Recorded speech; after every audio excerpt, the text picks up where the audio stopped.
စိတ်ထွက်ပေါက်များထွက်ပေါက်ဆိုတာကိုပါဠိဘာသာနဲ့ဘုရားမြတ်စွာကနေတ္တရဏဆိုတဲ့စကားလုံးကိုအသုံးပြုတာနေတ္တရဏဆိုတာထွက်ပေါက်ပဲ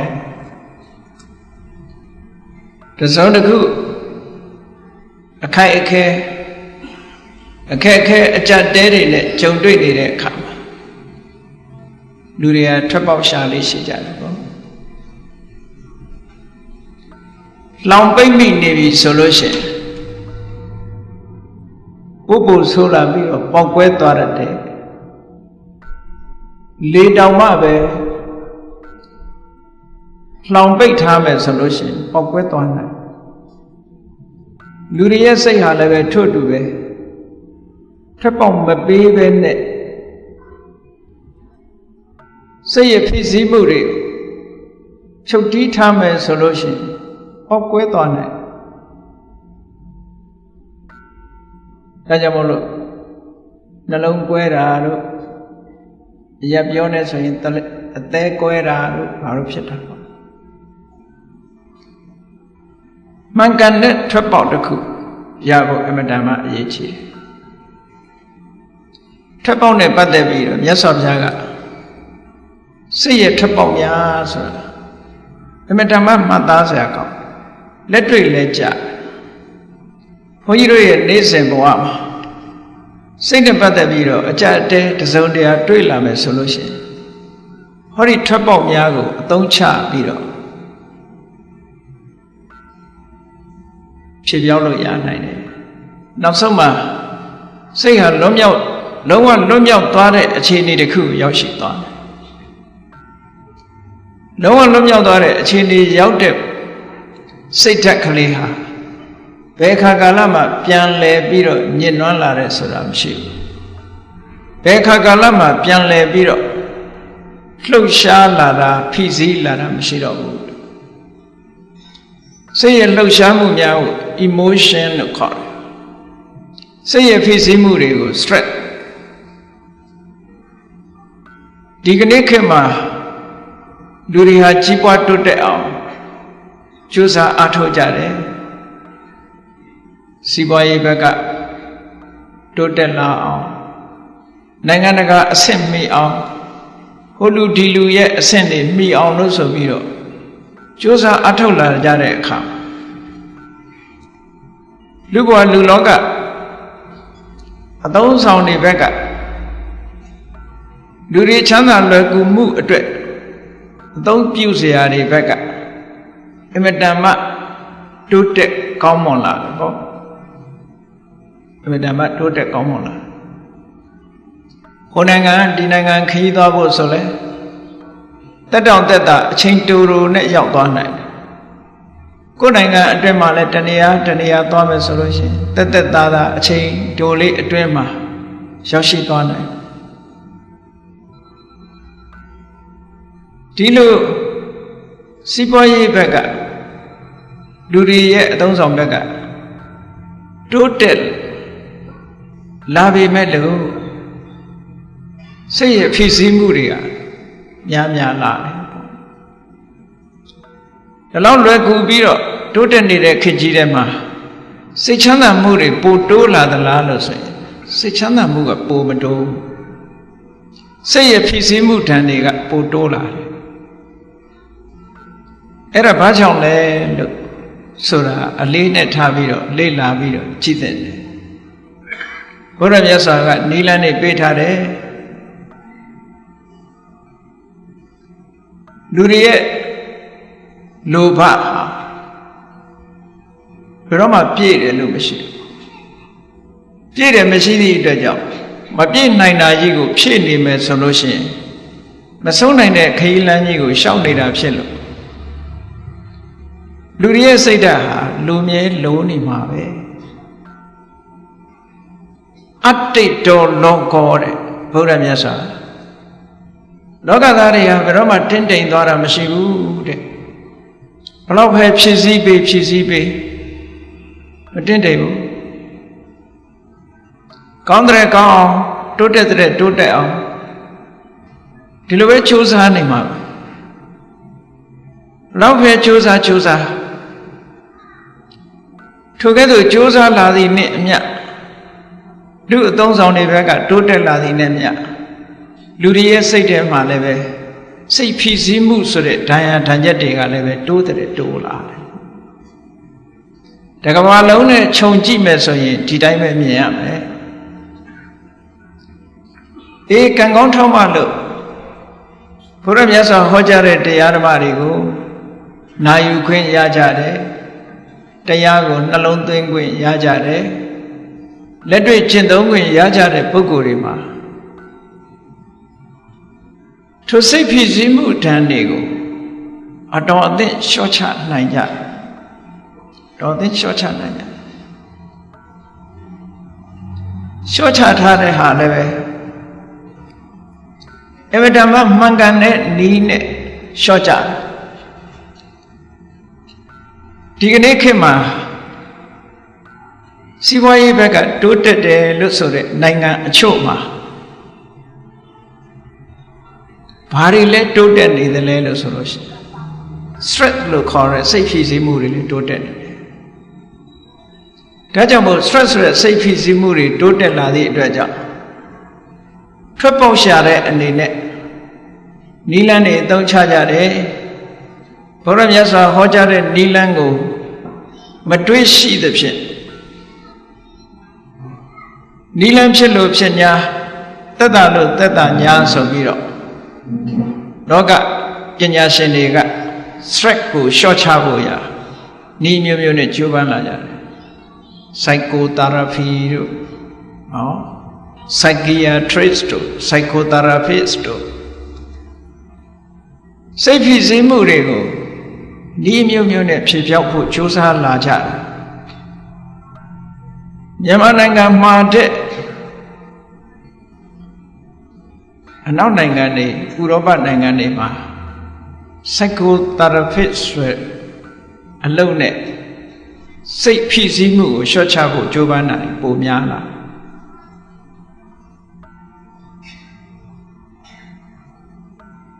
မြန်မာနိုင်ငံမှာကတော့ဘုရားမြတ်စွာဟောကြားတော်မူခဲ့တဲ့တရားတော်တွေကိုဖြန့်ဖြူးပြီးတော့နေကြလို့ထို့ကမ္မထာရိပ်တာတွေသွားပြီးတော့စိတ်ငြိမ်းချမ်းမှုကိုယူကြတယ်ဘုရားမြတ်စွာပေးထားတဲ့မှန်ကန်တဲ့အတွေးလေးတွေကစိတ်ဖြစ်စေမှုကိုကြော့ကျသွားစေတယ်ကြည်လီဗမာလူမျိုးတွေဟာစိတ်ဖြစ်စေမှုကိုဘယ်လိုလျှော့ချကြသလဲလူတိုင်းလောက်နီးစဉ်းစားကြတယ်သဗ္ဗေသင်္ခါရအနိစ္စသင်္ခါရတရားဆိုတာမြဲတာမှမဟုတ်ပဲလူဆန္ဒဆိုတာဘယ်ပြည့်နိုင်ပါမလဲဒီအတွေးလေးတွေကဘုရားမြတ်စွာသင်ထားလို့မိမိတို့ရဲ့ယင်နဲ့နှလုံးထဲမှာဟိုပကန်းခေတ်ကစပြီးတော့မြန်မာနိုင်ငံကိုရောက်ရှိပြီးတော့ထွန်းကားခဲ့တဲ့မြန်မာလူမျိုးတွေရဲ့သွေးသားထဲမှာစိတ်ဝင်လာတဲ့ဘုရားရဲ့အဆုံးအမတွေပဲအဲ့ဒီဘုရားရဲ့အဆုံးအမတွေကိုမိဘဆွေမျိုးတွေရဲ့အစဉ်ဆက်ကနေပြီးတော့ဇာဘူးနာဝရှိလာကြတယ်သင်္ခါရဆိုတာမမြဲဘူးဘယ်ရာပဲဖြစ်ဖြစ်ကိုယ်ဆန္ဒအတိုင်းမဖြစ်ဘူးဒါတွေကအနတ္တသဘောတရားတွေပဲဆိုတဲ့အတွေးလေးတွေနဲ့စိတ်ဖြစ်စီမှုတွေကိုလျှော့ချတဲ့နည်းလေးတွေရနေကြတယ်အဲ့ဒီလိုစိတ်ဖြစ်စီမှုတွေကိုလျှော့ချရနေသည့်အတွက်ကြောင့်အထိုက်လျောက်စိတ်ရဲ့ထွက်ပေါက်တွေဆိုတာမြန်မာလူမျိုးတွေကတွေးရှိနေကြတယ်ဒါအမှန်တန်ကောင်းတဲ့အခွင့်ကောင်းကြီးတစ်ခုလို့လူတိုင်းကအသိမှတ်ပြုခြင်းမှပြုမှာတချို့နိုင်ငံသားတွေကမြန်မာပြည်လာတယ်လာရင်ကနေအကဲခတ်နိုင်ငံခြားမှာနေစဉ်တုန်းကသို့မဟုတ်ရဝေးကနေပြီးတော့သူတို့မြန်မာလူမျိုးတွေအကြောင်းတစ်မျိုးမြင်ထားမြန်မာလူမျိုးတွေရဲ့အကြောင်းကိုအဝေးသတင်းအရာတစ်မျိုးမြင်ကြတယ်ဒီရောက်လာတဲ့အခါမြန်မာလူမျိုးတွေဟာပြုံးရွှင်နဲ့ပျော်ရွှင်မျက်နှာကြည်လင်နဲ့နေကြထိုင်ကြ ပေါ့ပေါ့ပါပါနေကြထိုင်ကြသွားကြလာကြစားကြတာမြင်တော့သူတို့စိတ်ထဲမှာမဝေခွဲနိုင်ဘူး။ဘာကြောင့်မြန်မာလူမျိုးတွေရဲ့မျက်နှာတွေဟာရှင်လန်းနေရတယ်လဲ။ဘာကြောင့်မြန်မာလူမျိုးတွေရဲ့စိတ်ဓာတ်တွေဟာကြည်လင်အေးမြနေရတယ်လဲဆိုတာအကြောင်းရင်းကိုမသိလို့ရှိရင်သူတို့ဖြေရှင်းနိုင်မှာမဟုတ်ဘူး။တကယ်ကတော့ဘုရားမြတ်စွာရဲ့တရားဓမ္မအရေးအောင်မြန်မာလူတွေမျိုးတွေဟာစိတ်ရဲ့ထွက်ပေါက်တွေကိုအထိုက်အလျောက်ရရှိနေကြလို့ပဲလို့ဆိုတာသေးသေးချာချာစဉ်းစားကြည့်သိနိုင်ပါတယ်ဒါ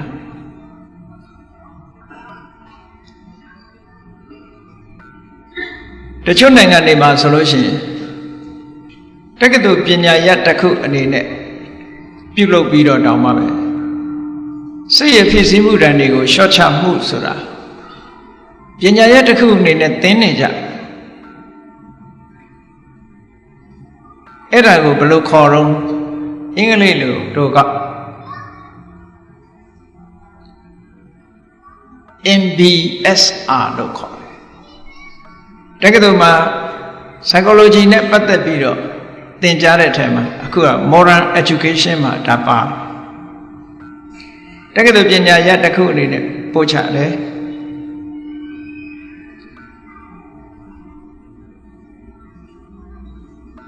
MBSR ဆိုတာ M ဆိုတာ mindfulness B ဆိုတာက based S ဆိုတာ stress R ဆိုတာ reduction mindfulness based stress reduction ဆိုတဲ့ဤပညာတစ်ခုအခြေခံအပြင်ပြောမယ်ဆိုလို့ရှိရင်တတိတရားကိုအခြေခံပြီးတော့စိတ်ဖြစ်စည်းမှုကိုလျှော့ချခြင်းဆိုတဲ့အဓိပ္ပာယ်ဒါမြန်မာနိုင်ငံမှာတတိပဋ္ဌာန်ကျင့်စဉ်ပဲဘုရားမြတ်စွာဟောထားတော်မူခဲ့တဲ့တတိပဋ္ဌာန်ကျင့်စဉ် mindfulness based ပဲတတိတရားကိုအခြေခံပြီးတော့စိတ်ရဖြစ်စည်းမှုတန်တွေကိုလျှော့ချထားတယ်ဒါကြောင့်မို့မြန်မာလူမျိုးတွေဟာစိတ်ဆင်းရဲမှုတန်ကိုကြာရှည်မခံကြရဘူးထွက်ပေါက်ကလေးတွေရှိတယ်ပေါ့အေးမှန်ကန်တဲ့ထွက်ပေါက်ကလေးတွေမြတ်စွာဘုရားဟောထားတာရှိတယ်ဆိုင်ရာထွက်ပေါက်ကလေးတွေရှိတယ်အမတန်ကြီးမားတဲ့အဆောက်အဦကြီးတစ်ခုလူတွေအများအပြားစုယုံရောက်ရှိနိုင်တဲ့အဆောက်အဦတစ်ခုစူပါမားကတ်ကြီးတို့လိုလေဆိပ်အဆောက်အဦကြီးတို့လိုဒီလိုကြီးမားတဲ့အဆောက်အဦကြီးတွေမှာ exit ဆိုတာလေးတွေရှိတယ်အေးလင်ညာနဲ့ခရီးသွားတဲ့ပုံကိုယ်တွေလည်းတွေ့ကြပါလိမ့်မယ်မတော်တဆအန္တရာယ်ကျုံလာလို့ရှိရင်ထွက်ပေါက်ဆိုတာ exit ဆိုတာလေးပြတယ်စိတ်ဓာတ်ရေးရနဲ့ပတ်သက်လာလို့ရှိရင်လည်းပဲစိတ်ဆိုတာအာယုံရဲ့ဖြစ်စည်းမှုတွေပေါ်မှာဆင်ញင်သုံးသပ်မှုဖြေပြောင်းနိုင်မှုထွက်ပေါက်မရဘူးဆိုလို့ရှိရင်စိတ်ဖြစ်စည်းမှုတွေများလာတတ်တယ်အဲ့ဒါလိုများတဲ့အခါမှာမှန်ကန်တဲ့ထွက်ပေါက်ကလေးတွေရအောင်ရှိဖို့လိုအပ်တယ်တဲ့အဲ့ဒါကြောင့်လို့ဒီကနေ့စိတ်ရဲ့ထွက်ပေါက်များလို့ဆိုတယ်စိတ်ဆိုတဲ့နေရာမှာစိတ်ရဲ့ထွက်ပေါက်ဟာဘယ်မှာရှာရမှာတော့စိတ်မှာပဲပြန်ရှာအဆောက်အဦကြီးတစ်ခုရောက်နေတဲ့ပုဂ္ဂိုလ်ထိုအဆောက်အဦတွေကထွက်ချင်လို့ရှိရင် exit ဆိုတာကိုရှာရအဲ့ဒီထွက်ပေါက်ကနေထွက်ရအဲ့ဒါလိုပဲစိတ်ဖြစ်စည်းမှုကြောင့်စိတ်ထဲမှာအကျဉ်းချက်တွေဖြစ်ပေါ်နေတယ်ဖြစ်ပေါ်နေလို့ရှိရင်ဘယ်လိုလုပ်ပြီးဒီအကြက်တဲကထွက်မလဲလို့ဆိုတာစိတ်ထဲမှာပဲပြန်ရှာရပေါ့ဒါကြောင့်မလို့စိတ်ရထွက်ပေါက်များဆိုတာဘုန်းကြီးတို့တွေလေ့ကျင့်ထားကြရမှာဖြစ်တယ်ပေါ့အဲ့ဒီလေ့ကျင့်ထားဖို့စိတ်ရထွက်ပေါက်တွေနဲ့ပတ်သက်ပြီးမြတ်စွာဘုရားကနေတ္တာရဏိယဆိုတဲ့တုတ်မှာ6မျိုးဟောထားတာရှိတယ်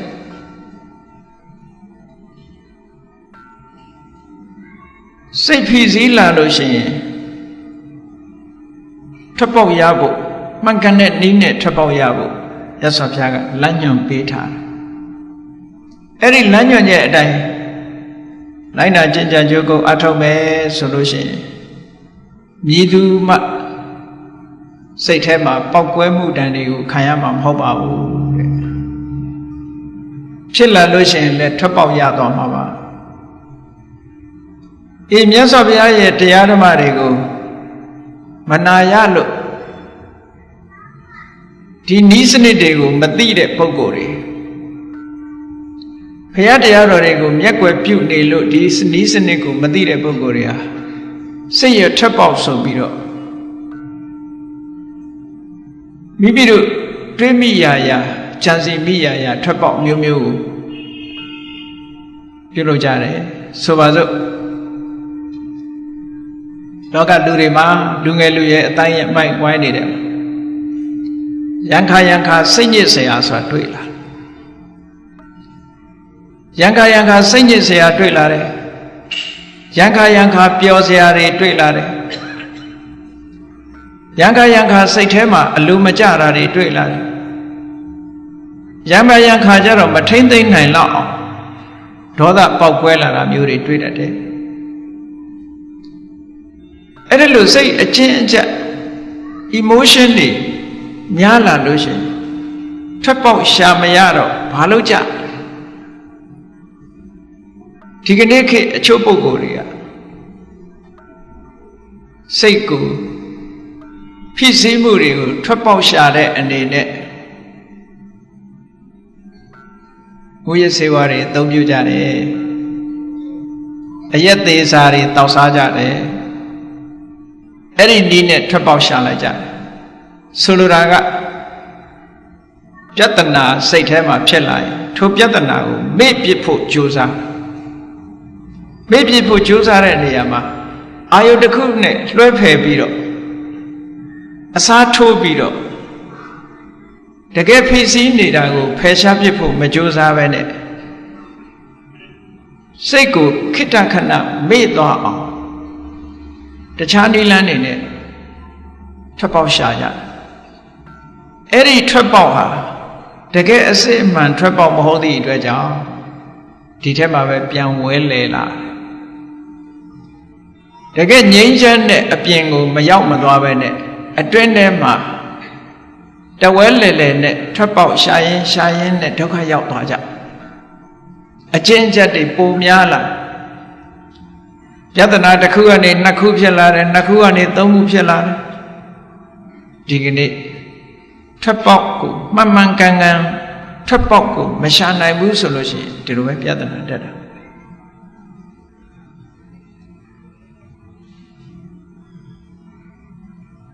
တချို့ကပြောကြတယ်မဟုတ်လားလူတယောက်ကွမ်းစားတတ်တဲ့အလေးချင်းလုံးလို့ကွမ်းဆွဲသွားတယ်ကွမ်းဆွဲသွားတာနဲ့ဘာနဲ့ဖြတ်ရမလဲလို့စဉ်းစားတာထွက်ပေါက်ရှာတာပဲဒါကွမ်းကမဖြတ်နိုင်ဘူးမဖြတ်နိုင်တဲ့အတွက်ကြောင့်ဘာနဲ့အစားထိုးတော့ဆိုဆေးလိမ့်နဲ့အစားထိုးကွမ်းစားတာပြတ်ချင်လို့ဆေးလိမ့်နဲ့အစားထိုးတဲ့အခါကျတော့ကွမ်းလဲဖြတ်လို့မရဘူးနောက်ထပ်ဆေးလိမ့်ဆွဲတာတစ်ခုထပ်ပေါ်လာတယ်ဟောကွမ်းရောဆေးလိမ့်ရောနှစ်ခုစလုံးဆွဲသွားအဲ့ဒါမျိုးလိုပဲစိတ်ရဲ့ထွက်ပေါက်ကိုအရက်သေးစာတို့မူရစေဝါတို့ဒါတွေနဲ့အစားထိုးပြီးတော့ထွက်ပေါက်ရှာမယ်ဆိုလို့ရှိရင်ပြဿနာတွေကပိုပြီးတော့ပဲတက်လာမယ်တဲ့ဒါကြောင့်မို့လို့အဲ့ဒီဖြေနီးကားတွေဟာမှန်ကန်တဲ့ဖြေနီးကားမဟုတ်ဘူးအဲ့ဒီထွက်ပေါက်ဟာမှန်ကန်တဲ့ထွက်ပေါက်မဟုတ်ဘူးတဲ့ရသော်ဘုရားဟောထားတဲ့ထွက်ပေါက်အလွန်သိမ်မွေ့ပြီးတော့အလွန်ထိရောက်တဲ့ထွက်ပေါက်ပဲအေးကောင်းပြီဘုန်းကြီးတို့တွေမှာရံခါစိတ်ထဲမှာအလိုမကျမှုဆိုတာဖြစ်တယ်ထို့အလိုမကျမှုကကြီးထွားလာလို့ရှင်ပေါက်ကွဲလာတယ်ဒေါသပေါ့ဒေါသဖြစ်လာတယ်ဗျာပါဒလို့ခေါ်တဲ့စိတ်ဟာငြိမ်းချမ်းတဲ့စိတ်ကလေးပျက်စီးလာဒေါသဖြစ်လာပြီဆိုလို့ရှိရင် လူရဲ့မျက်နှာဟာလည်းကြည်လင်ခြင်းမရှိတော့ဘူးပြုံးချိုခြင်းမရှိတော့ဘူးမျက်နှာအနေထားပါပြောင်းလာအဲ့ဒါလို့စိတ်ရဲ့အလိုမကျတဲ့ဗျာပါဒတို့ဒေါသတို့ဖြစ်လာလို့ရှိရင်ထိုဒေါသကိုထွက်ပေါက်ရှာတာတချို့ကဘာတော့ကိုမကျေနပ်တဲ့ဟာတခြားနဲ့အစားထိုးသို့မဟုတ်မကျေနပ်တဲ့လူကိုတခုခုနဲ့အနိုင်ယူလိုက်တယ်အဲ့ဒီအနိုင်ယူလိုက်တာထွက်ပေါက်မဟုတ်ဘူးသို့သောလူတွေကအဲ့ဒါထွက်ပေါက်ထင်ပြီးတော့အဲ့ဒီကနေထွက်ကြတယ်ပြဿနာထပ်တက်လာတယ်ပေါ့မြတ်စွာဘုရားကအေးစိတ်ထဲမှာအလိုမကျတဲ့ဗျာပါဒရဲ့ထွက်ပေါက်အစိတ်ကဘာလဲဆိုရင်မေတ္တာပါတဲ့မေတ္တာပွားရမယ်မေတ္တာပွားခြင်းဖြင့်ဗျာပါဒရဲ့ထွက်ပေါက်ကိုရရှိနိုင်တယ်ဒါမှန်ကန်တဲ့နည်းစနစ်ပဲလောကကြီးမှာမြတ်စွာဘုရားကဟောထားတယ်ယံကိုယံလင်းမတုံနှင်းနဲ့ယံကိုယံနဲ့တုတ်လို့ရှိရင်ဘယ်တော့မှမငြိမ့်ဘူးတဲ့ဥပမာပေးထားတယ်မစင်ញေချေးတွေပေးနေတဲ့နေရာကိုရေနဲ့သာဆေးလို့ရတယ်ထိုမစင်အညစ်အကြေးနဲ့ဆေးကြောလို့မရဘူးပုတ်ပြီးတော့သာညစ်သေးသွားမယ်ရေစင်ရေသန်းနဲ့ဆေးကြောမှသာလည်းပြောင်းနိုင်တယ်ထို့တူပဲဗျာပါဒလောက်ဆိုတဲ့အလိုမကျတဲ့စိတ်ထဲမှာတင်းကျပ်လာတဲ့စိတ်ထဲမှာဖြစ်ပေါ်လာတဲ့ဒေါသဆိုတဲ့ emotion တစ်ခုဖြစ်ပြောက်ခြင်းတော့မေတ္တာဆိုတဲ့ထွက်ပေါက်ကသွားရမယ်တဲ့ဒါမေတ္တာစိတ်အလိုမကျနေတဲ့စိတ်ရဲ့မှန်ကန်တဲ့ထွက်ပေါက်တစ်ခုပါတဲ့ဒါကိုမြတ်စွာဘုရားကဟောတယ်ဘုရားမြတ်စွာဟောကြားတဲ့စကားလုံးတိုင်းပြောရလို့ရှိရင်နိတ္တရဏံဣတံဗျာပါဒတယတိထံမေတ္တာစေတောဝိမု ക്തി စိတ်ရဲ့လွတ်မြောက်မှုလို့ဆိုတဲ့မေတ္တာဟာဗျာပါဒလို့ဆိုတဲ့စိတ်အလိုမကျမှုရဲ့ထွက်ပေါက်ဖြစ်ပါတယ်ဘုန်းကြီးတို့တွေဒေါသဆိုတဲ့စိတ်ထဲမှာအလိုမကျမှုဒုတိယကိုမုန်းတိမှုဆိုတာတွေအဲ့ဒီမုန်းတိမှုအလိုမကျမှုဆိုတာကိုယ်တဏ္ဍာမှာဖြစ်နေလို့ရှင်စိတ်နှလုံးဟာပူလောင်နေတာအဲ့ဒီပူလောင်မှုတွေကိုမလိုချင်ဘူးထာဝရအေးချမ်းနေတာကိုလိုချင်တယ်ဆိုလို့ရှိရင်မေတ္တာနဲ့အစားထိုးလိုက်ပါတဲ့မေတ္တာဟာတကယ်ထွက်ပေါက်ပါမေတ္တာနဲ့အစားထိုးလိုက်လို့ရှိရင်ဗျာပါဒကလုံးဝနှလုံးသားထဲကနေယက်တည်နိုင်စွာမရှိတော့ဘူးတဲ့ဒါကြောင့်မို့ဒီနည်းစနစ်ဟာအမတန်မှလွန်ခဲ့တဲ့နှစ်ပေါင်း2500ကမြတ်စွာဘုရားကဟောထားခဲ့တဲ့လက်တွေ့ကျင့်သုံးရမယ့်နည်းစနစ်တစ်ခုဖြစ်ပါတယ်မေတ္တာဆိုတဲ့နေရာမှာမေတ္တာရဲ့စွမ်းရည်တတ္တိတွေကအစဉ်စဉ်ရှိတယ်ဆိုတာကိုတတိထားဖို့တော့လိုတယ်ပေါ့အရာထဲမှာပြောနေတဲ့တမ္မာမေတ္တာတူမေတ္တာတူမှာဆိုတာအခြေခံမေတ္တာလေးအဆင့်နဲ့မကဘူးထိုအခြေခံမေတ္တာလည်းလိုအပ်ပါတယ်ထိုအခြေခံမေတ္တာတဲ့ပို့ပြီးတော့စွမ်းအားထက်တဲ့မေတ္တာဆိုတာလေ့ကျင့်ယူမှရတယ်ပေါ့မလေ့ကျင့်လို့ရှိရင်အာမကောင်းဘူးဒါလည်းမှန်တယ်လူခန္ဓာကိုယ်တန်ဆွမ်းဖို့အတွက်ဘာလို့ရ physical exercise လုပ်ရတယ် physical exercise လုပ်ရတယ်အပြေးသမားတွေပြေးရတယ်ဘောလုံးသမားတွေလေ့ကျင့်ရတယ် physical exercise လုပ်ရဘယ်ဟာပဲဖြစ်ဖြစ်လေ့ကျင့်ခံယူရထို့တူပဲမေတ္တာတွေစွမ်းအားထက်လောက်လေ့ကျင့်ခံယူဖို့လိုတယ်မေတ္တာကိုပြိုးပြီးတဲ့အခါထိုမေတ္တာတွေဟာပို့ပြီးတော့ကိုယ်တဏ္ဍာမှာခိုင်မာတဲ့ခိုင်မာလာအောင်စွမ်းရည်တွေတက်လာအောင်လေ့ကျင့်ပြီးယူဖို့လိုတယ်ဒီနေရာမှာမေတ္တာနဲ့ပတ်သက်ပြီးတော့လေ့ကျင့်နည်းအကျဉ်းလေးကိုပြောရမယ်ဆိုလို့ရှိရင်ပထမလေ့လာရမှာကမေတ္တာဆိုတဲ့သဘောတရားကိုလေ့လာခြင်းပြီဆိုလို့ရှိရင်ကိုယ်တဏ္ဍာမှာမေတ္တာဆိုတာကိုတွေ့အောင်ရှာဖို့လိုတယ်အရက်ထဲမှာတော့ တဏှာရာဂနဲ့ချစ်တဲ့အချစ်ကိုမေတ္တာလို့အရက်ထဲမှာခေါ်နေတယ်အဲ့ဒါနဲ့လုံးဝမတူဘူးအဲ့ဒါနဲ့ရောထွေးသွားတတ်တယ်ဆိုလိုတာကရာဂနဲ့မေတ္တာရာဂနဲ့မေတ္တာဟာဆင်းဆင်းတူတယ်ဒုတိယကိုချစ်ခင်ပြီးဆိုလို့ရှိရင်ဖေးပါပေးခြင်းလားမေတ္တာကလည်းတတ္တဝါတွေပေါ်မှာဖေးပါပေးတဲ့သဘောရှိတယ်အလုံးပေါ်မှာအကျိုးလိုလားတဲ့သဘောရှိတော့သဘောချင်းကနီးနေတယ်နီးနေသည့်အတွက်ကြောင့်မေတ္တာစစ်စစ်ဖြစ်ဖို့ဆိုတာအမှန်တမ်းခရင်သွားမေတ္တာကိုဘာကနေဝင်ပြီးတော့အယောင်ဆောင်တတ်တယ်လဲလို့ဆိုရင်ရာဂကမေတ္တာအယောင်ဝင်ပြီးတော့ဆောင်တတ်တယ်လှိစားမှုလို့ခေါ်တယ်ဒါကြောင့်မို့နိတ္တိအထက်ကထာဆိုတဲ့ကျမ်းမှာလှည့်စားမှုတွေနဲ့ပတ်သက်ပြီးတော့ရေးထားတာရှိအဲ့ဒါတွေကိုစုစည်းပြီးတော့မြန်မာနိုင်ငံမှာရွှေကျင်ကိုင်းကြီးကိုတည်ထောင်သွားတဲ့မင်းတို့မင်းလက်ထက်ကရွှေကျင်ဆရာတော်ကြီးဆိုတာမန္တလေးတောင်မြောက်ဘက်မှာရွှေကျင်တိုက်တွေရှိတယ်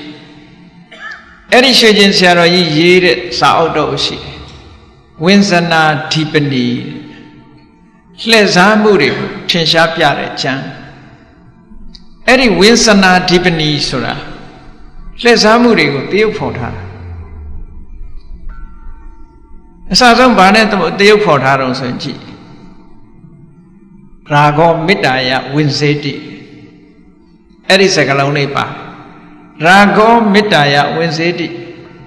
တဏှာရာဂသည်မေတ္တာရောင်ဆောင်ပြီးတော့လှည့်စားသွားတတ်တယ်အဲ့ဒါကြောင့်မို့လို့တဏှာနဲ့မေတ္တာကွဲအောင်အရင်ကြည့်ဖို့လိုတယ်မေတ္တာဆိုတာသူ့အကျိုးကိုလိုလားတဲ့စိတ်ဓာတ်တဏှာဆိုတာကိုယ့်အကျိုးကိုဦးစားပေးတာ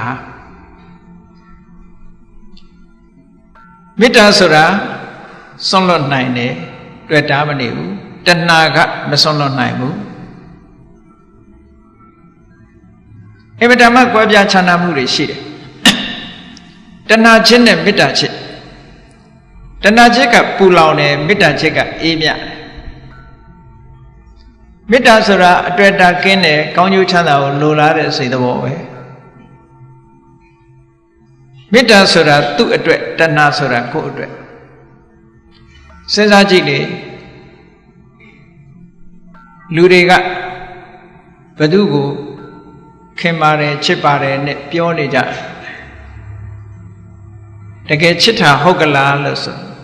တကယ်ဆန်းစစ်ကြည့်လိုက်တဲ့အခါကျတော့သူ့ကိုချစ်တာမဟုတ်ဘူးသူမြင်နေရလို့ရှိရင်ကိုယ်စိတ်ချမ်းသာအဲ့စိတ်ချမ်းသာမှုလေးကိုချစ်တာဒါကိုလူတွေမျက်စိလဲသွားတယ်ကြည့်လေစဉ်းစားကြည့်အမေကသားသမီးကိုချစ်တယ်အဖေကသားသမီးကိုချစ်တယ်ဒီလိုပြောကြကဲအမေချစ်တဲ့သားသမီးအဖေချစ်တဲ့သားသမီးကအမေစကားနားမထောင်ဘူးအဖေစကားနားမထောင်ဘူးဆိုလို့ရှိရင်နောက်ဆုံးကြတော့အမေအဖေကချစ်နိုင်မှာအောင်မလားအမေအဖေကိုအမေအဖေကဒီသားလေးဒီသမီးလေးကိုကြည့်ပြီးတော့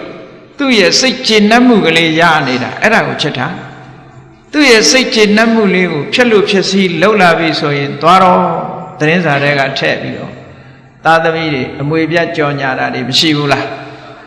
ရှိတယ်ဘာဖြစ်လို့အမွေပြတ်ကြော်ညာရတာလဲလို့ဆိုရင်သူ့ရဲ့ပီတိသောမနတဆိုတဲ့ခံစားချက်လေးကိုဖြည့်ဆည်းပြလို့တဲ့အဓိပ္ပာယ်ကဒါပဲဒီသားဒီသမီးကိုအာယုံပြုတ်ပြီးတော့ပီတိသောမနတလေး तू မရတော့မရသည့်အတွက်ကြောင့်မင်းမနေနဲ့တော့ပဲဒါပဲအဲ့တော့တဏှာချက်နဲ့မေတ္တာချက်ကအလွန်ကွာတယ်မေတ္တာချက်ဆိုတာဒါမျိုးမဟုတ်ဘူးကျိုးစီးပွားကိုလိုလားတယ်ကောင်းစားစေခြင်းနဲ့ကြီးပွားစေခြင်းနဲ့သို့တော့တွေ့တာမနေဘူးကိုယ့်အတွက်မစင်စားဘူးသူ့အတွက်တစ်ဖက်သက်စဉ်းစားတယ်ဟောမေတ္တာဒီရဲ့ရှင်းအောင်ပြောရမယ်ဆိုလို့ရှိရင်မေတ္တာဆိုတာမိတ်ဆွေရဲ့စိတ်ဓာတ်ကိုခေါ်တာပါ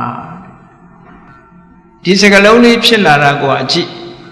မိတ္တတဧတာမေတ္တာ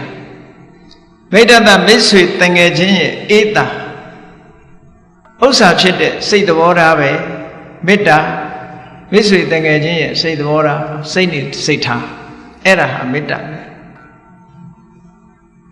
အေးစဉ်းစားကြည့်လို့ရှိရင်လူတိုင်းမှာမိတ်ဆွေသင်္ကားတွေရှိကြတယ်အပေါင်းအသင်းတန်ငယ်ချင်းတွေရှိကြတယ်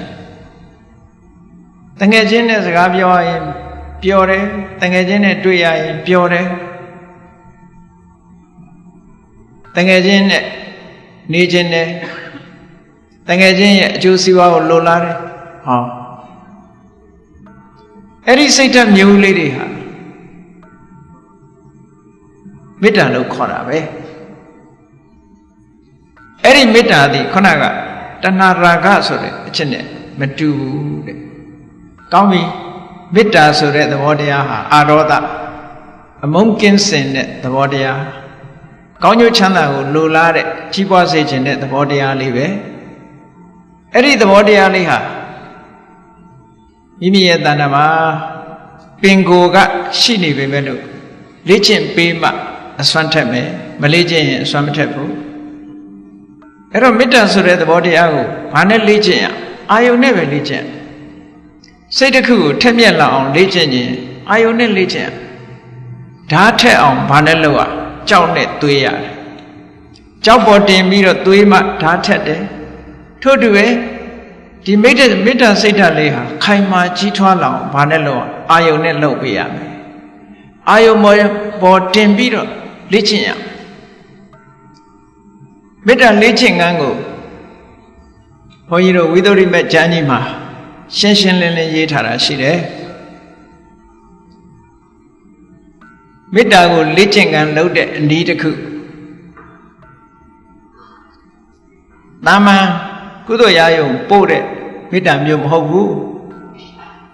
တာမန်ကုသိုလ်ရာယုံပို့တဲ့မေတ္တာကတော့သဗ္ဗေတ္တအဝေရာဟွန်တုနဲ့ဆိုတာပေါ့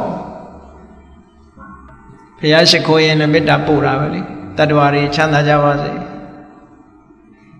အဲ့ဒီဟာမျိုးကိုပြောတာမဟုတ်ဘူးမေတ္တာလေ့ကျင့်ခန်းဝင်ပြီဆိုတာ meditation အလုပ်ကိုလုပ်အောင်မှာပြောတာ meditation ပုံစံနဲ့မေတ္တာကိုအာယုန်နဲ့လေ့ကျင့်အာယုန်ဆိုတာဘာလဲတတ္တဝါမိတ်ဆွေတငယ်ချင်းသက်ရှိတတ္တဝါနဲ့လေ့ကျင့်ရမယ်တည်သွားတဲ့လူနဲ့မလေ့ကျင့်လို့မရဘူးဒီဘဝမှာလက်ရှိရှိနေတဲ့ပုဂ္ဂိုလ်နဲ့လေ့ကျင့်ရမယ်ကောင်းပြီလေ့ကျင့်မယ်ဆိုလို့ရှိရင်ပုဂ္ဂိုလ်ရွေးချယ်ရလိမ့်မယ်နံပါတ်1အသက်ရှင်ဆဲပုဂ္ဂိုလ်တည်တဲ့ပုဂ္ဂိုလ်နှစ်ဦးရှိတဲ့အထက်မှာတည်တဲ့ပုဂ္ဂိုလ်မရွေးနဲ့ဘယ်တော့မှမအောင်ဘူးတည်သွားပြီးတဲ့ပုဂ္ဂိုလ်ပေါ်မှာမေတ္တာမပို့နဲ့မေတ္တာလေ့ကျင့်ပြီးတော့တို့ယူခြင်းတယ်ဆိုလို့ရှိရင်တည်တဲ့ပုဂ္ဂိုလ်ဖယ်ထားလိုက်လက်ရှိအသက်ထင်ရှားရှိတဲ့ပုဂ္ဂိုလ်ကိုရွေးပါအဲ့ဒါလို့ရွေးတဲ့အခါမှာလည်းပဲလူကို3မျိုးလောက်ခွဲလိုက်3မျိုးလောက်ခွဲလိုက်တူကကိုယ်နဲ့အမတန်ခင်မင်ရင်းနှီးတဲ့ပုဂ္ဂိုလ်ဟောတာတူဟိုတူကခင်လည်းမခင်မုန်းလည်းမမုန်းတဲ့တာမန်ပုဂ္ဂိုလ်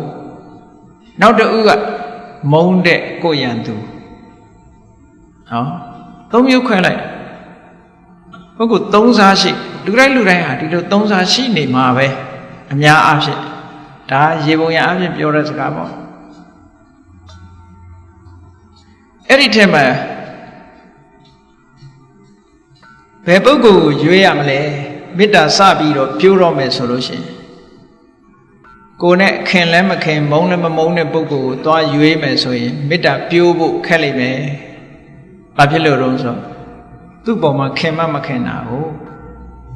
အဲ့တော့သူ့ကိုရွေးလို့မဖြစ်ဘူးပထမအနေနဲ့ရန်သူကိုရွေးမလားဆိုဟာရန်သူသွားရွေးရင်တော့ဒေါသဖြစ်မှာပဲ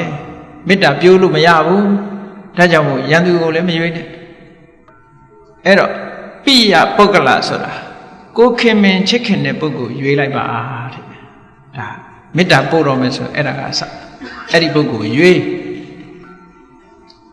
ဒီရွေးတဲ့နေရာမှာလည်းပဲနောက်တစ်ခုတတိထားစရာ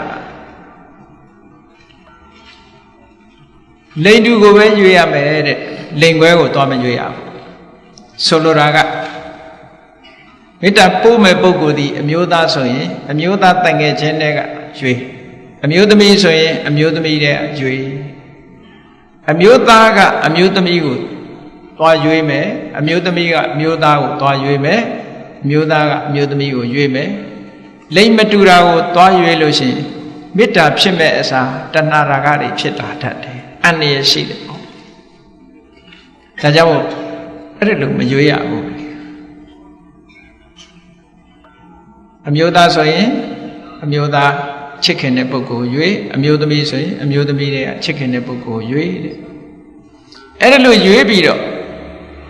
စိတ်ဓာတ်ကိုလေ့ကျင့်ပေးရမယ်မေတ္တာစိတ်ကိုလေ့ကျင့်ပေးရမယ်အဲ့ဒီလေ့ကျင့်တော့မယ်ဆိုလို့ရှိရင်အစပထမဘာလုပ်ဖို့လိုလဲနှိုင်းရှင်မှုဟာအမှန်တမ်းအရေးကြီးမြန်မာလူပြောရင်ဗမာလူမျိုးတွေပြောတဲ့စကားကိုချင်းစာတရားဆိုတာမရှိဘူးလားရှိတယ်ကိုချင်းစာတရားထားတတ်ဖို့အတွက်ကိုအရင်ဆုံးကိုစဉ်းစားလိုက်ပါမေတ္တာပို့လိုက်ပါကိုမေတ္တာပို့တာကတော့ဒါကဘာဝနာအတွက်မဟုတ်ဘူးလေ့ကျင့်တာမဟုတ်ဘူးလွယ်အောင်လို့ပြင်ဆင်လိုက်တဲ့သဘောပဲဆိုပါစို့မေတ္တာပို့တဲ့အခါမှာချမ်းသာပါစေလို့ပြောချင်တာလားသို့မဟုတ်ကျမ်းမာပါစေလို့ပြောချင်တာလားသို့မဟုတ်အဆင်ပြေပါစေလို့ပြောချင်တာလားတစ်ခုခုပဲကိုကြိုက်တဲ့ဟာနဲ့ပြောလို့ရတယ်ကျမ်းမာပါစေလို့ပြောချမ်းသာပါစေလို့ပြောအရာခတ်သိမ်းမှာအဆင်ပြေပါစေလို့ပြောအောင်မြင်ကြီးပွားပါစေလို့ပြောဘာနဲ့ပြောပေါ့အဲ့ဒီအတွေးလေးကိုထိုပုဂ္ဂိုလ်ပေါ်မှာပြောရမယ်ဆိုပါစို့ဘုန်းကြီးတို့တွေယောက်ျားဆိုရင်ယောက်ျားကလေးတန်ငယ်ချင်းမိန်းကလေးဆိုမိန်းကလေးတန်ငယ်ချင်းပေါ့ခုခေတ်တည်း friend တွေအများတယ် girlfriend boyfriend ကိုယ့်အကိုယောက်ျားလေးဆိုယောက်ျားလေးတန်ငယ်ချင်းကိုရွေးမိန်းကလေးဆိုမိန်းကလေးတန်ငယ်ချင်းရွေးပြီးတဲ့အခါကိုတယောက်တည်းနေတဲ့အချိန်လေးမှာထိုပုဂ္ဂိုလ်ရဲ့မျက်နှာစိတ်ထဲမှာပေါ်လာအောင်ပုံဖော်လိုက်ပုံဖော်လို့မရဘူးဆိုရင်ဓာတ်ပုံလေးတစ်ခုတောင်းကိုရှိမှချပေါ့ဓာတ်ပုံနဲ့ကြည့်ပြီးတော့ပုံဖော်ပေါ့အေးစိတ်ထဲမှာပုံဖော်လို့ရရင်စိတ်ပုံဖော်လိုက်သူ့ရဲ့ပြုံးရွှင်နေတဲ့မျက်နှာကြည်နူးနေတဲ့မျက်နှာလေးကိုကြည့်ပြီးတော့အေးအစင်ထာဝရပြုံးနိုင်ပါစေချမ်းသာပါစေကျမ်းမာပါစေရှင်လန်းပါစေကိုလိုချင်တဲ့စကားလုံးလေးတစ်ခုနဲ့အသုံးချပြီးတော့အဲ့ဒီစိတ်ကလေးထပ်တလဲလဲဖြစ်နေအောင် repetition လုပ်တာခေါ်ထပ်ပြီးတော့ဖြစ်တခါတည်းမဟုတ်ခုခေတ်သချင်းဆိုတဲ့အခါ repeat တွေပေါ်တော့မဟုတ်လားထပ်ကြော့နေတာလေအဲ့တော့မေတ္တာကြော့နေရဘယ်နဲ့ပြန်ကြော့ရမလို့ဆိုရင်အေးတဏှာကြီးလုံးရင်တဏှာကြီးလုံးကြော့နေရမှာပဲအဲ့ဒါလို့ဓာများသွေးတဲ့အခါမှာကြောက်နေဒီလိုပုတ်နေတယ်လို့ပဲဒီချမ်းသာပါစေဆိုတဲ့စိတ်ကလေးနဲ့ခုနကပိယပုဂ္ဂိုလ်နဲ့ပုတ်ပေးနေရအဲ့ဒါလေ့ကျင့်နေတာလို့ခေါ်တယ်အဲ့ဒါလို့ပုတ်ပေးနေလိုက်တဲ့အခါမှာဘယ်လိုအနေထားထီအောင်ရောက်လာတယ်လဲလို့ဆိုရင်ဘယ်နေရာသွားဒီပုဂ္ဂိုလ်ရဲ့မျက်နှာပဲမြင်နေတယ်မျက်စိတွေကဒီပုဂ္ဂိုလ်မျက်နှာမထွက်အိပ်မပြောသေးခင်သူ့မျက်နှာပဲမြင်နေတယ်တခြားအသိမမြင်စိတ်ကအဲ့ဒီပေါ်မှာပဲစိတ်ဟာငြိမ်ကြလာပေါ့အဲ့ဒါလို့ငြိမ်ကြလာတဲ့အပေါ်မှာမေတ္တာစိတ်ကလေးနဲ့ထပ်ပြီးတော့ပုတ်ပေးနေလို့ရှိရင်နောက်ဆုံးမှာတမာရီတွေစွမ်းအားတွေကောင်းလာလို့ရှိရင်ဇန်တောင်ရလာတယ်အေးဗမာတွေကဇန်ဆိုရင်ကောင်းကင်ပြန်တာကြီးပဲအောင်းမေ့တယ်ဒါကောင်းကင်ပြန်တာကိုပြောတာမဟုတ်ဘူးဇန်ရတယ်ဆိုတာအဲ့ဒီအာယုံလေးပေါ်ကိုအမြဲတမ်းစူးစိုက်ပြီးတော့နေနိုင်တဲ့စွမ်းအားတတ္တိလေးရလာတာပြောတာနော်ပထမဇန်ဆိုတဲ့စွမ်းရည်တတ္တိကိုလိုချင်တဲ့အချိန်လေးရလာမယ်ဇန်ဆိုတာဘာကိုပြောတာလဲလို့ဆိုရင်ခုနကတငယ်ချင်းရဲ့မျက်နှာပေါ်မှာစိတ်ကလေးအမြဲရောက်နေအောင်ပို့ပေးနေတဲ့ဝိတက်လို့ခေါ်တဲ့သဘောတရား initial application နဲ့အဲ့ဒီပေါ်မှာထိုမျက်နှာကလေးပေါ်မှာရင်ဝဲနေတဲ့စိတ်ဟာခွာလို့မရတော့တဲ့အနေအထားမျိုးဖြစ်နေတဲ့ sustain application ဆိုတဲ့ဝိสารဝိတက်တဲ့ဝိสารခုခေတ်တော့ဗာလဲဖ fertilizer ကိုလည်းဝိစာရလို့ခေါ်တာရှိသေးတယ်အဲ့ဒါနဲ့သွားမရောနဲ့နော်ဝိတက်တဲ့ဝိစာရတဲ့ဝိတက်ဆိုတာအာယုံမောစိတ်ကလေးကိုပုတ်တင်ပေးနေတာဝိစာရဆိုတာအာယုံလေးနဲ့စိတ်နဲ့ကွာမတော့အောင်လှုပ်ဆောင်ပေးနေတဲ့သဘောအဲ့ဒီအာယုံလေးနဲ့စိတ်ခြေနှက်နေတာပိဋိစိတ်ခြေနှက်တယ်လို့စိတ်ထဲမှာငြိမ်းချမ်းနေတာဒုက္ခအဲ့ဒီအာယုံလေးကိုစိတ်ကခွာလို့မရတာကဧကဂတအဲ့ဒီ၅ခုဟာဟန်ချက်ငြိမ်ကြီးအလုံးလုံးနေပြီဆိုလို့ရှိရင်ပထမဇန်လို့ခေါ်တယ်ပထမဇန်ရပေါ့တကယ်ချင်းရဲ့မျက်နှာလေးပေါ်မှာအလုံးလုံးနေပြီ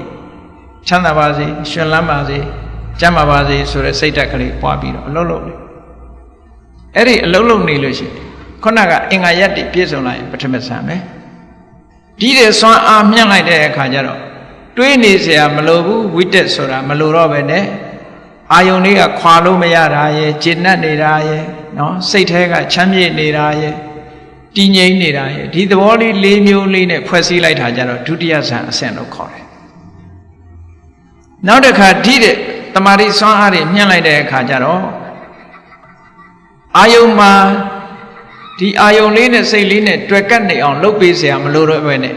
ထိုအာယုန်လေးပေါ်မှာကျဉ်တ်နေတာရဲ့နှစ်သက်နေတာရဲ့တည်ငြိမ်နေတာရဲ့ဒီအခြေအနေ300ခလေးနဲ့ထိုအာယုန်ပေါ်မှာယက်တည်နေလို့ရှိရင်တတိယဇန်လို့ခေါ်တယ်။အော်မေတ္တာပွားတဲ့ပုဂ္ဂိုလ်ဟာအဲ့လိုဇန်3ဆင့်ထိအောင်ရနိုင်တယ်။အဲ့ဒီဇန်3ဆင့်ရသွားမှစေတောဝိမု ക്തി လို့ခေါ်တာ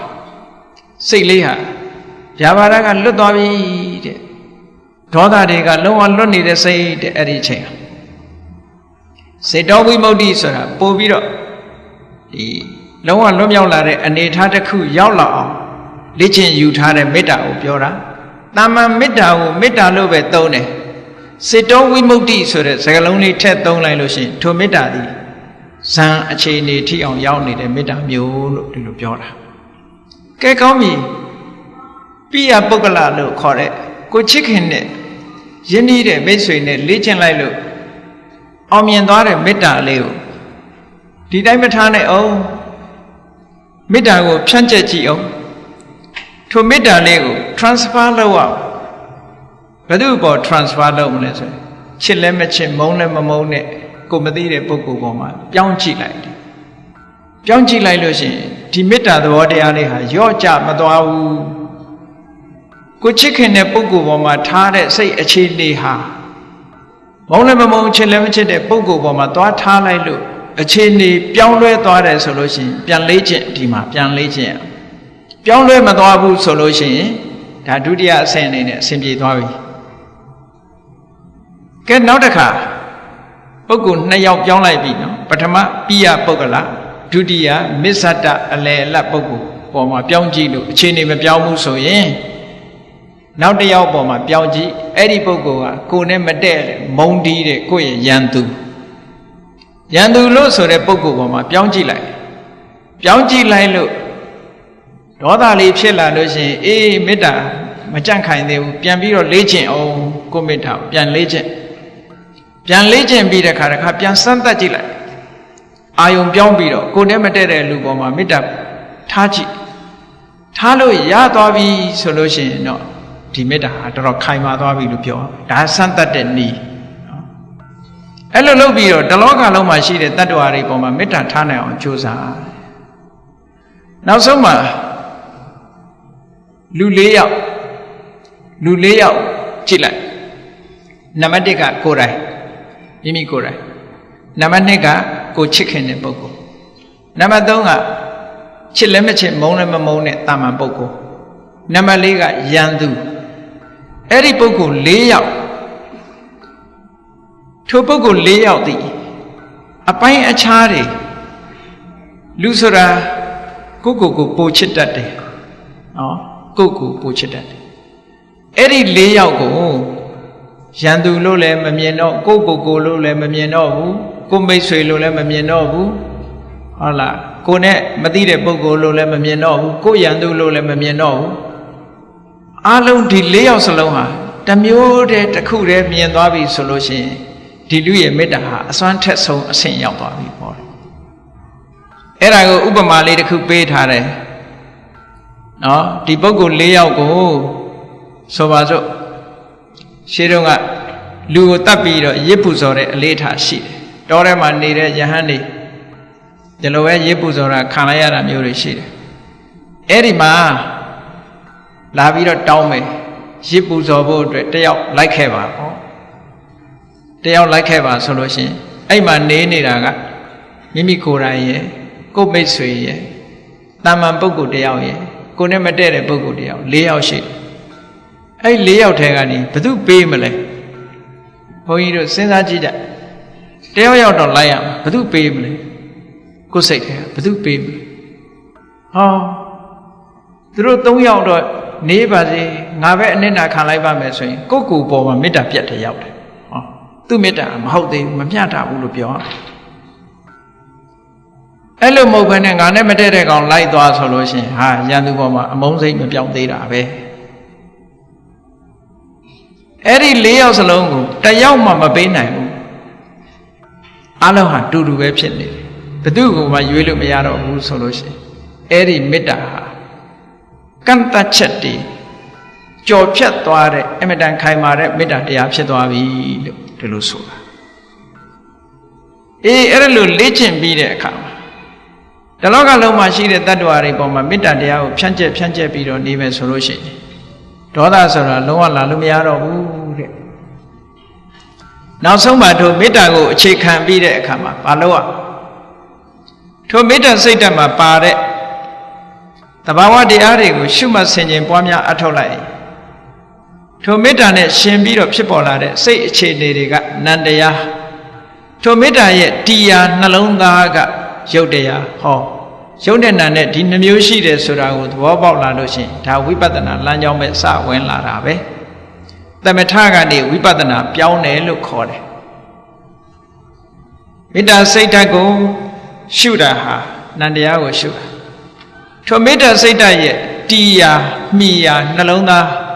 ရုပ်တရားတွေကိုရှုတာရုပ်ကိုရှုတာဟောရုပ်နဲ့နာနဲ့ကွဲသွားပြီဆိုရင်နာမရူပပရိစ္ဆေဒညာအဲ့ဒီယုံနာနှစ်ခုကွဲသွားပြီးတဲ့အခါဒီယုတ်ထီနံတွေဟာဘာကြောင့်ဖြစ်တာတုံးလို့အကြောင်းတရားကိုလေ့လာသုံးသပ်နိုင်တဲ့အသိဉာဏ်တစ်မျိုးထပ်ဆင့်ရလာပြီဆိုရင်ပစ္စယပရိက္ခဉာဏ်အဲ့ဒီဉာဏ်နှမျိုးကိုအခြေခံပြီးတော့ဒီယုံနာဓမ္မသင်္ခါရတွေနဲ့အသိဉာဏ်လေးနဲ့ဆက်ပြီးတော့အလုပ်လုပ်သွားတဲ့အခါမှာမမြဲတဲ့သဘောတွေတွေ့လာတယ်ဖြစ်ပြီးပြတ်သွားတဲ့သဘောတွေတွေ့တယ်ဖြစ်ပြမှုတွေကအမြဲတမ်းနှိမ့်ဆက်နေတဲ့ဒုက္ခသဘောတွေတွေ့လာတယ်မဖြစ်ရအောင်မပြတ်ရအောင်ကိုယ်မှာစွမ်းရင်တတ္တိတွေမရှိဘူးဆိုတာသိလာတယ်ကိုယ်ဆန္ဒအတိုင်းမဖြစ်ဘူးဆိုတာသိလာတယ်အနတ္တသဘောတွေပေါ်လာတယ်အဲ့ဒါလို့မေတ္တာနဲ့ပတ်သက်ပြီးတော့ယုတ်တရားနံတရားတွေပေါ်မှာအနိစ္စလို့လည်းရှုနိုင်လာတယ်ဒုက္ခလို့ရှုနိုင်လာတယ်အနတ္တလို့ရှုနိုင်လာတယ်သမထနာဉာဏ်အဲ့ဒီကနေပြီးတော့ဆက်လက်ပြီးဖြစ်တာပြက်တာလေးကြီးပဲအာယုစိုက်မိလာတဲ့အခါကျတော့ဥရိယဗျာဉာဏ်ထိုဥရိယဗျာဉာဏ်ကနေပြီးတော့ရင့်တန်လာတဲ့အခါကျတော့ဖြစ်တာဆိုတာကိုတည်ပြီးတော့အာယုမပြုတ်နိုင်တော့ဘူးပြက်နေတာတွေကဉာဏ်လုံးအားကြီးသည့်အတွက်ကြောင့်အပြက်ဖက်မြင်နေတာမျိုးကြတော့ဘေငါဉာဏ်လို့ခေါ်တယ်အဲ့ဒါလို့ပြက်တာတွေကြီးမြင်နေသည့်အတွက်ကြောင့်စိတ်ထဲမှာဘာပေါ်လာတဲ့ဉာဏ်ထဲမှာဘာပေါ်လာတာဟာပြက်နေတာဟာကြောက်เสียကြီးပါလားလို့ကြောက်เสียကြီးပါလားလို့တွေးလာတာအဲ့ဒါဘယဉာဏ်လို့ခေါ်တယ်ကြောက်เสียလို့မြင်လာတဲ့အခါကျတော့အေးဖြစ်ပြမှုတွေကနှိမ့်ဆက်လို့စိတ်ပြည့်เสียညှင်းငွေเสียကြီးပါလားအပြစ်တွေကိုမြင်လာတယ်ပြက်နေတဲ့အရာကြီးဟာတွေ့တာเสียမကောင်းဘူးလို့အပြစ်တွေကိုမြင်လာရင်အာဒိနဝညာအပြစ်တွေမြင်လာတဲ့အခါကျတော့မလို့ချင်တော့ဘူးညှင်းငွေလာတယ်စွန့်လွတ်ချင်လာတယ်ညှင်းငွေလာတယ်နေဗိဒညာညှင်းငွေလာတဲ့အခါကျတော့လွတ်ချင်လာတယ်ဒါတွေကိုလွတ်ချင်လာတယ်မလို့ချင်တော့ဘူးမောစိတုကမြတညာအဲ့ဒီကနေပြီးတော့လွတ်ဖို့ရာအတွက်လွတ်ရလွတ်ကြောင်းကိုပြန်လီပြီးတော့ဆင်ញင်စဉ်းစားတာကြတော့ပဋိသင်္ခာညာပြန်ပြီးစဉ်းစားရင်းကနေပြီးတော့သင်္ခါရတရားတွေရဲ့သဘာဝအပေါ်မှာနေသားတခြားဖြစ်သွားပြီးတော့စိတ်လှုပ်ရှားမှုတွေနည်းသွားပြီးတည်ငြိမ်မှုတွေအသိဉာဏ်တွေကလွှမ်းမိုးလာပြီဆိုရင်သင်္ခါရုပ္ပခဉာဏ်လို့ခေါ်တယ်အဲ့ဒီသင်္ခါရုပ္ပခဉာဏ်ရင့်တန်သွားပြီဆိုလို့ရှိရင်ဟောဒီဗျာပါဒဆိုတဲ့သဘာဝတရားကိုအစစ်စစ်ပယ်ရှားသွားနိုင်တဲ့သောတပတ္တိမဲ့သောတပတ္တိဖို့သဂရဂါမိမဲ့သဂရဂါမိဖို့ အနာဂါမိမဲ့ဆိုတာလဲပေါ်လိုက်ရောဒေါသဆိုတာဘယ်တော့မှပြန်မလာတဲ့လမ်းရောက်သွားတယ်အမုန်းတရားဆိုတာနှလုံးသားထဲမှာလက်ကြံမရှိတော့အနာဂံဖြစ်သွားပြီဆိုရင်အမုန်းတရားလက်ကြံမရှိတော့ဘူးတဲ့မေတ္တာပွားလို့ရှိရင်အမုန်းတရားဟာပြန်ထလာနိုင်သေးတယ်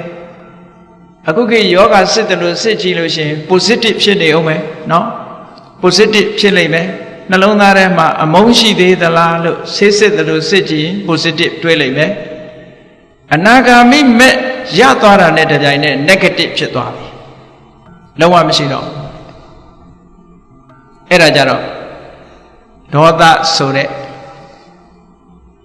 စိတ်ရဲ့လှုပ်ရှားမှုစိတ်ရဲ့ပူပန်စေတတ်တဲ့သဘာဝတရားကနေပြီးတော့လုံးဝထွက်ပေါက်မေတ္တာတရားမေတ္တာတရားကိုအခြေခံတဲ့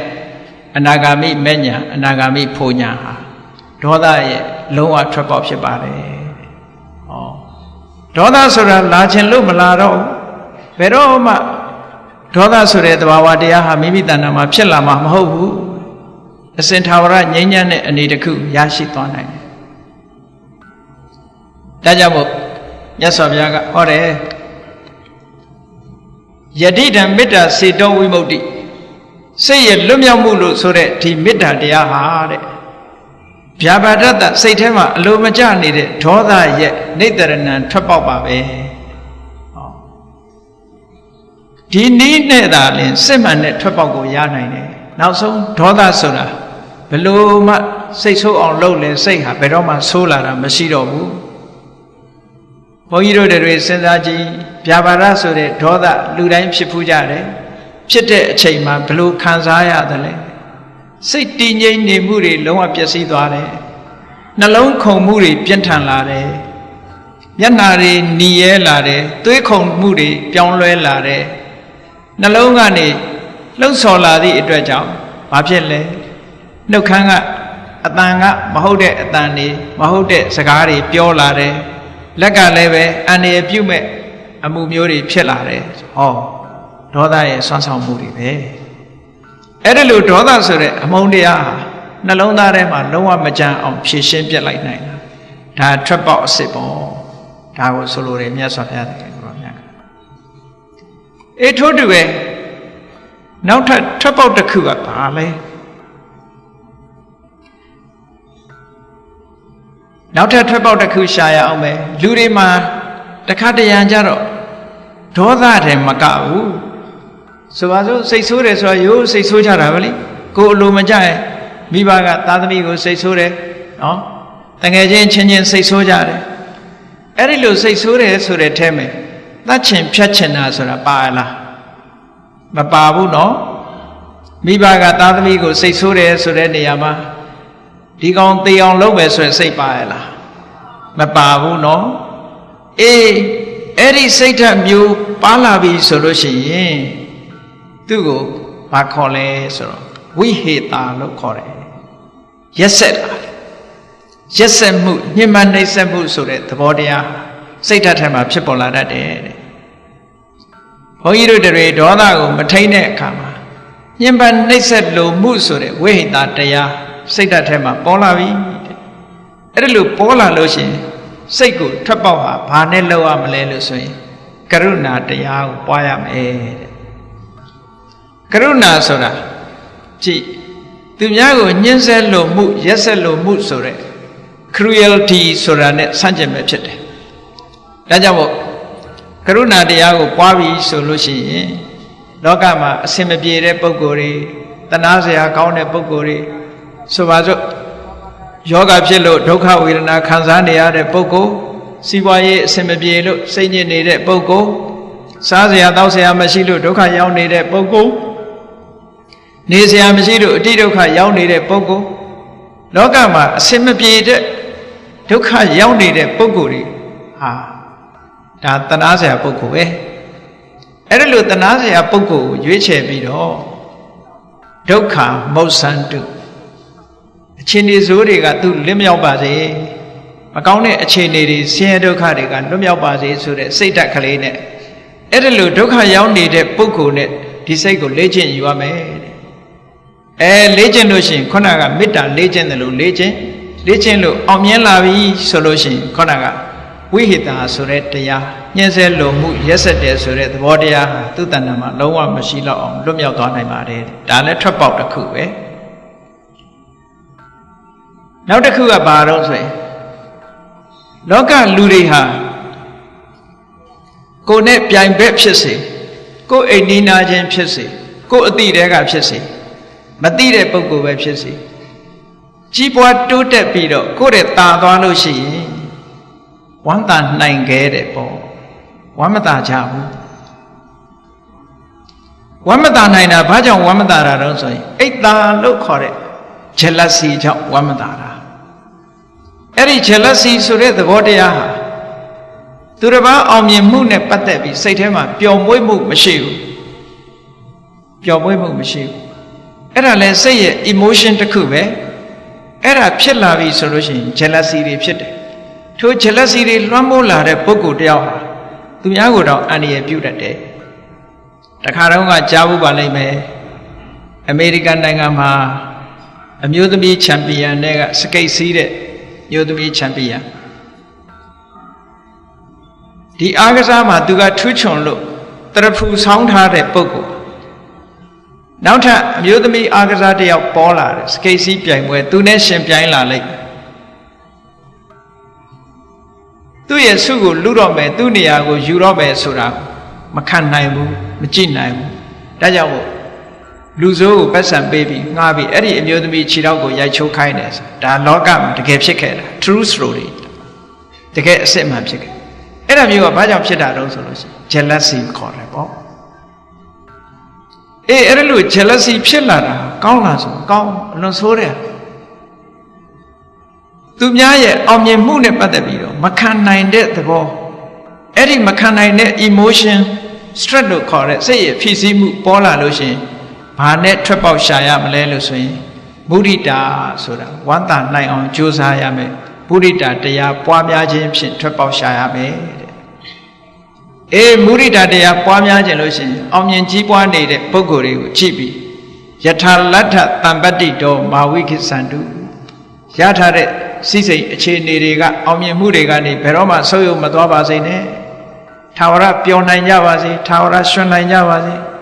ရရှိထားတဲ့အခြေအနေကောင်းတွေကဆုပ်ယုပ်ပျက်စီးမသွားကြပါစေနဲ့ဟောအဲ့ဒီပုဂ္ဂိုလ်နဲ့ပတ်သက်ပြီးဒီစိတ်ဓာတ်လေးကိုလေ့ကျင့်ပေးရမယ်လေ့ကျင့်ပေးလို့ရှိရင်ခုနပြောတဲ့သူများစိတ်နဲ့ပတ်သက်ပြီးတော့အကောင်းမပြောနိုင်တဲ့အရတိဆိုတဲ့မပြောမွေ့တဲ့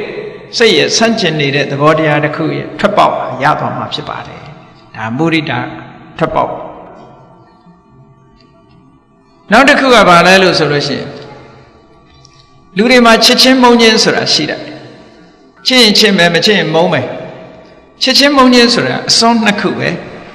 စိတ်ဓာတ်မှာ balance မဖြစ်လို့အစွန်းနှစ်ခုရောက်နေတဲ့စိတ်ဓာတ်အဲ့ဒီအစွန်းထွက်နေတဲ့စိတ်ဓာတ်ကလွတ်မြောက်ခြင်းလို့ရှိရင်ဘာလုပ်ရမလဲဆိုရင်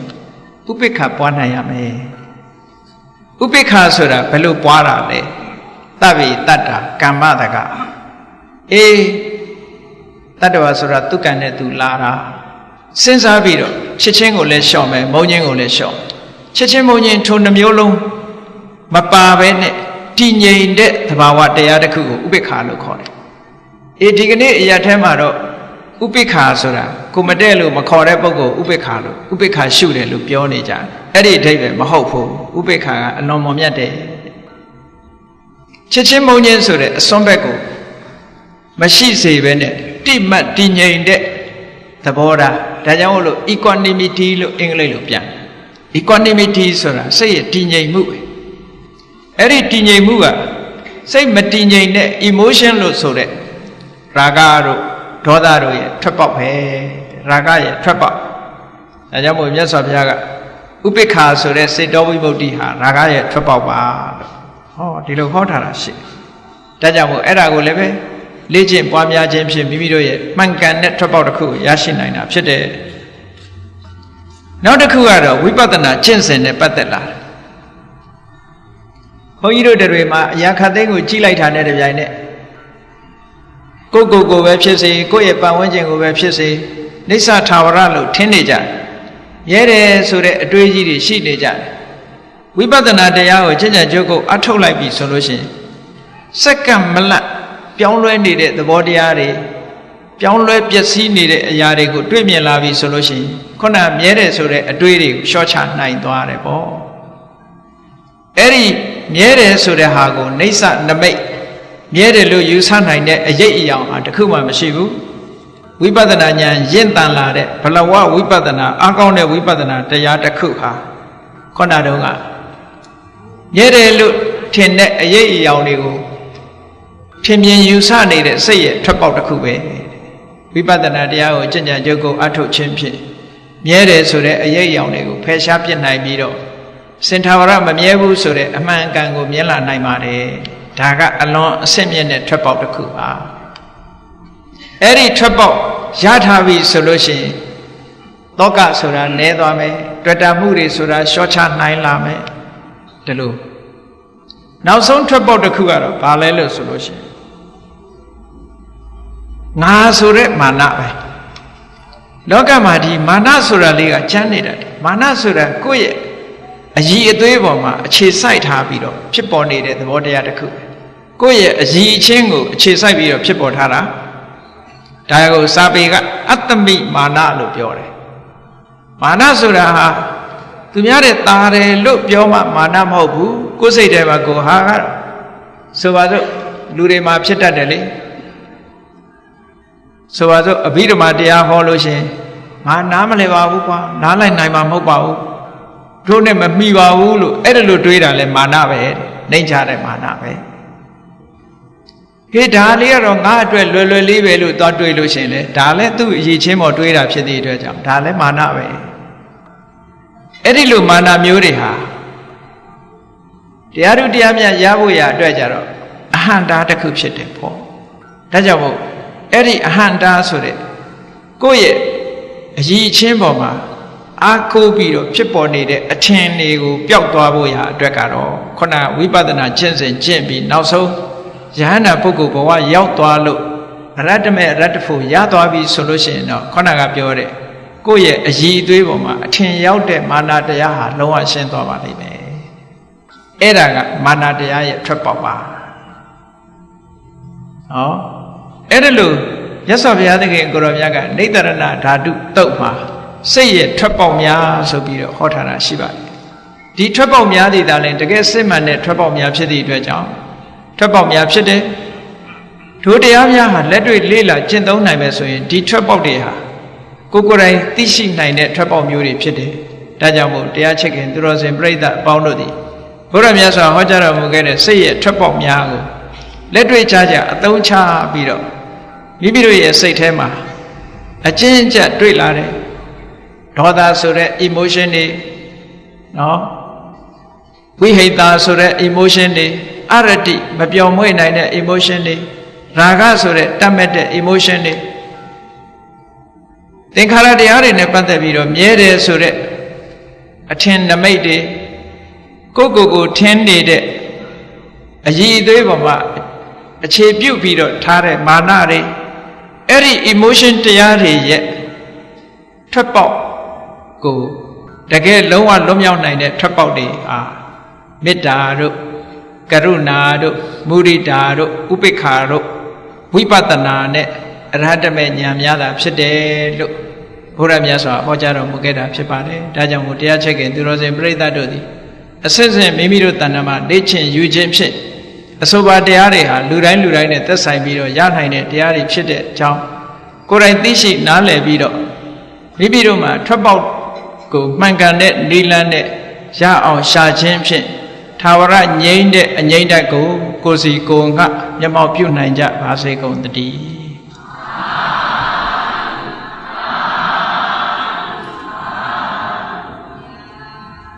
ကဲမေတ္တာပို့ရအောင်တတ္တဝါများစွာဘေးရန်ကွာချမ်းသာကြပါစေတတ္တဝါများစွာဘေးရန်ကွာချမ်းသာကြပါစေမေတ္တာရေချမ်းသောငါဖြံငြိမ်းချမ်းကြပါစေ မေတ္တာရေချမ်းသွန်ငါဖြံငြိမ်းချမ်းကြပါစေသက်ရှိချမ်းပါစိတ်ချမ်းသာတို့ရဆန္ဒပြည့်ပါစေသက်ရှိချမ်းပါစိတ်ချမ်းသာတို့ရဆန္ဒပြည့်ပါစေ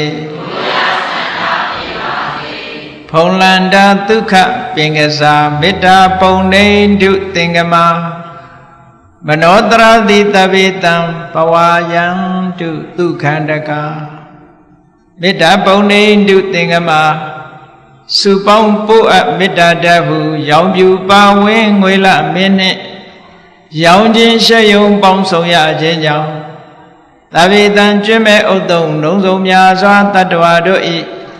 မနောတရတိမြင့်မြတ်ဖြူစင်အေးကြည်လင်းသည့်ရေစဉ်ပြည်တင်းစိတ်နှလုံးတည်ဟုသောရေအိုင်ကြီးအတွင်၌ဒုက္ခပင်ကစားအစင်ထာဝရအေးမြကြည်သာတာယာပွင့်လန်းချမ်းသာဒုက္ခတည်ဟုသောကုမုဒ္ဒရာကြာပန်တို့သည်ဟောလန္တဝန္တာရွှင်မြူဝမုံလူလျက်ကြည်နူးပွဲကြုံဖူးပွင့်ကြကုန်သည်ဖြစ်၍ဒုက္ခန္တကလေအောက်လေးတဲ့ရောရှက်သင်ပြန်ပိတိတိဟုသောယနန်တို့သည်ဘဝယံတုကောင်းစွာမဲ့သွေကြိုင်လိုက်၍နေကြပါစေကုန်သတည်း